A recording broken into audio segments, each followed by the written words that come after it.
7 বছর রিলেশন করে হাত খরচের টাকা বাঁচিয়ে ক্লাস 9 থেকে মাস্টার্স কমপ্লিট করিয়েছি তাকে। তার চাকরির জন্য মায়ের গহনা বাসা থেকে না বলে 1,17,000 টাকায় বিক্রি করে চাকরির ব্যবস্থাও করে দিয়েছিলাম। 2015 সাল থেকে 2023 সাল আমি পরিবারের চাপে ডিপ্রেশনে ছিলাম, তাও কখনো তাকে কিছু বলি নাই। একাধিক বিয়ে ভেঙে দিয়ে পরিবারের সাথে বারবার মানসিক অত্যাচারে জর্জরিত হয়েছে, তবুও তাকে চাকরি না পাওয়া পর্যন্ত কিছু বলি নাই।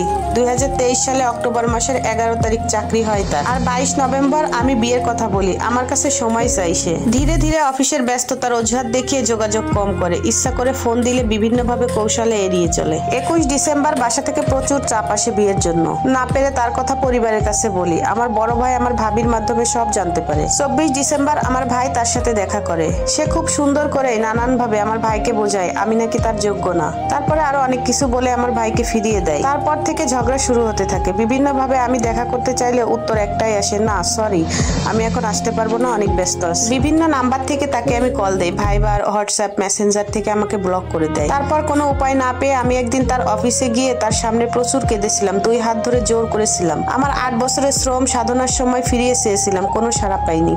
আমি শূন্য হাতে ফিরেছিলাম। আমাদের সম্পর্ক অবশেষে বিচ্ছেদে পরিণত হয়।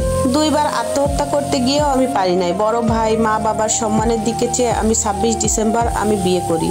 বাবা মার পছন্দের ছেলেকেই বিয়ে করি। আলহামদুলিল্লাহ এখন আমি ভালোই সুখী, যা আমি জীবনে কোনোদিনও আশা করি নাই। এখনো সেগুলোই পাচ্ছি। নিয়ম করেই সুখ আমার দরজায় করা নাড়ছে। 7 ফেব্রুয়ারি সে বিয়ে করে উচ্চ পরিবারের এক বড়লোক বাবার আদরের মেয়েকে। তখন লাখ লাখ কোটি কোটি টাকার হিসাব ঘন্টায় ঘন্টায় দিত। কিন্তু রিভেঞ্জ অব নেচার বলে একটা কথা আছে, যা প্রকৃতির প্রতিশোধ।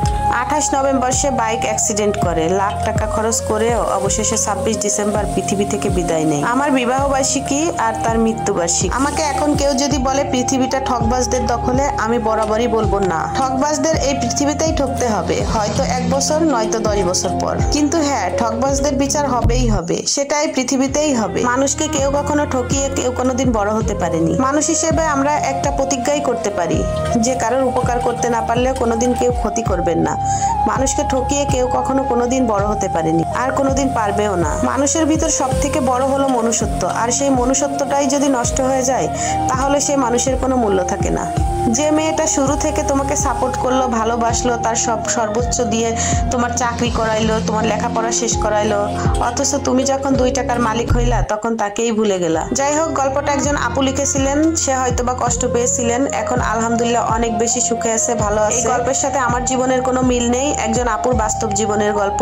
গল্পটা পড়ে একটা বিষয় খুব ভালোভাবেই জানতে পারলাম, ঠকবাজদের আল্লাহ তাআলা কোনো না কোনো ভাবে পৃথিবী থেকেই ঠকিয়ে তারপরে নিয়ে যান। তো সবাই ভালো থাকবেন, সুস্থ থাকবেন, আমার জন্য দোয়া করবেন, আর এরকম সুন্দর সুন্দর গল্প পেতে অবশ্যই আমার পেজটা ফলো দিয়ে সাথে থাকবেন।